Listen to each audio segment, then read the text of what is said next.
Within all of our lives, we must go through a series of trials and tribulations. And the way we respond to these trials and tribulations is what will determine the rest of our lives.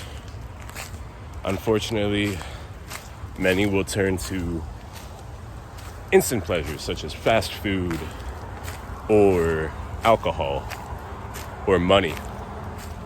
More money. Sometimes people will get money and then they just want more and more money. For example, the housing market in Florida there's so many houses, so many people. There just keeps on being more and more people. Everyone's moving from New York. And do you guys remember the forest that I walked through on, I think it's my second video on the channel? Here it is now. It's gone. It's horrifying. It's a horrifying creation. They're just building super huge houses. And it's depressing. Many birds lost their homes. I remember a couple of days after this happened. Well, thankfully there's still spiders because I just ran into a spider web. But just a couple of days after this happened, there were so many birds flying around who didn't have their homes. So many that probably lost their families of nests, and just laborers who did not care. There's one of their vans over there right now, or trucks or whatever bullshit you want to call them. It's not really, I could walk through here, but then I'll have to sort of walk through, yeah, let's walk through here. But right now, I am at a point in my life where I may have a seriously big opportunity ahead of me. Nah, there's spider webs that way. I think I'm just gonna hang out here. It's completely destroyed. That's a cool tree over there though. Can't really see it, but it looks like a person waving. Let's go ahead and sit down here so I can collect my thoughts and provide them for you guys. I'm reaching a point in my life where I don't have any of the same friends that I used to have. And that makes me question if I truly ever had friends. I'm sure a lot of us reach or have already reached that point in their lives.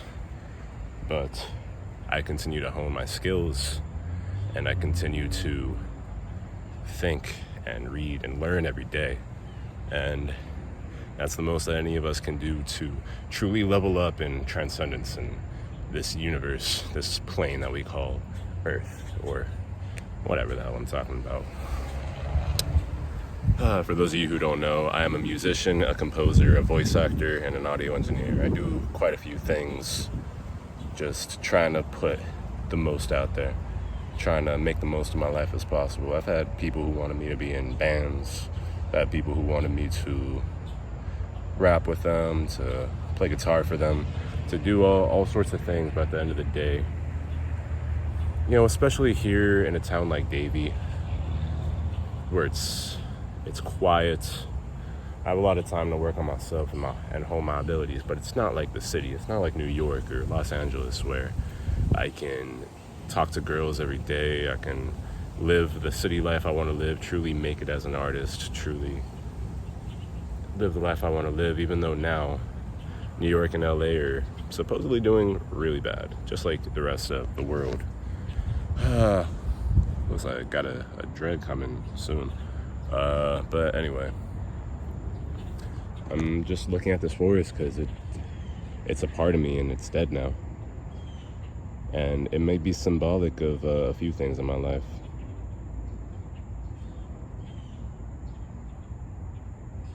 Let's just take a minute.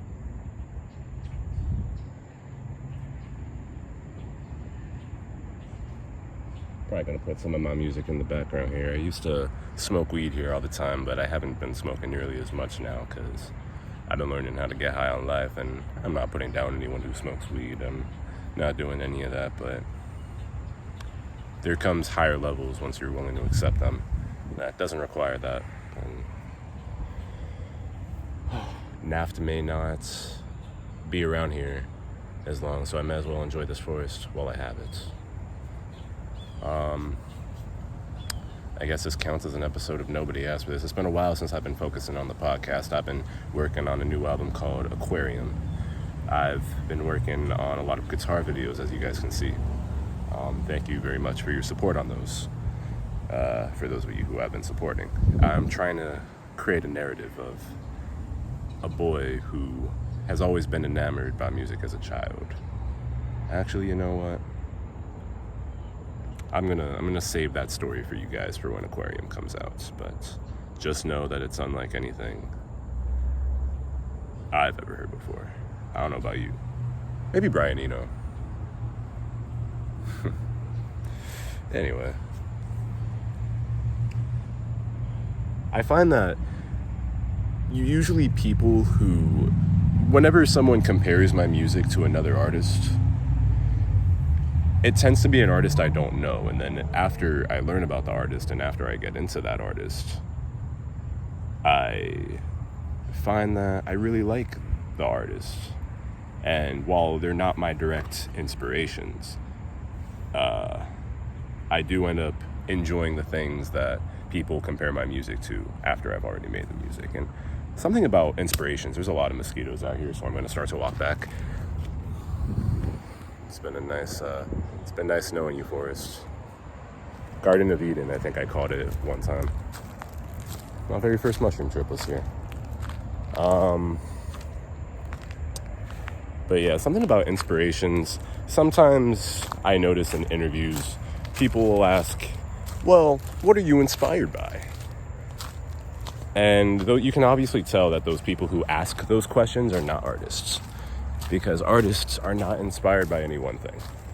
They're inspired by the world. They're inspired by everything that goes down with them every single day. If you do not have the capacity to do that, then it would be very difficult for you to be an artist. Like, I'm not just inspired by Brian Eno. I'm not just inspired by David Bowie. I'm inspired by everything I experience in life. Between my relationships, my environments, and the audio around me.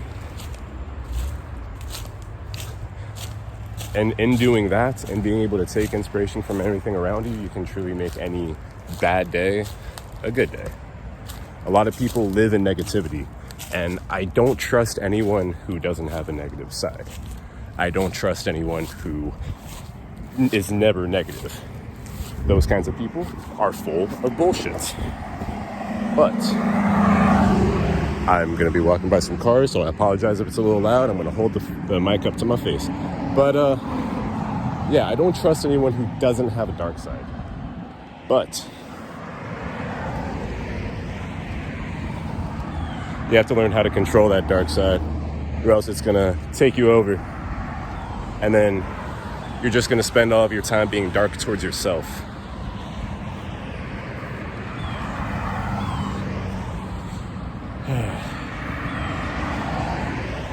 I'm really bitten up right now, but at least I'm about to go inside.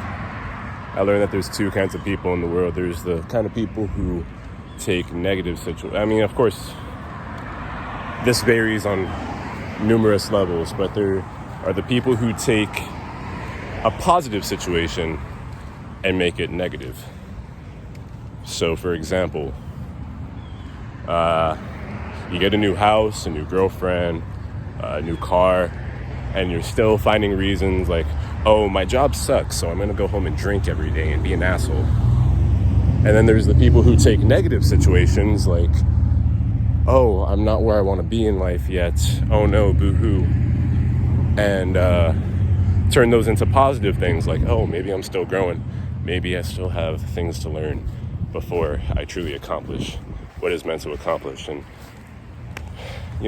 taking the positive out of the negative and taking the negative out of the positive are both two parts of the yin-yang. And, it takes different people to have different percentages of that, but this video is nearing 10 minutes long. I'm not going to take up too much more of you guys' time. I just wanted to go for that quick walk in the what used to be woods. Right now I'm in my neighborhood. It's a good day as always. It's a beautiful day. You know what it is, guys. Nobody asked for this.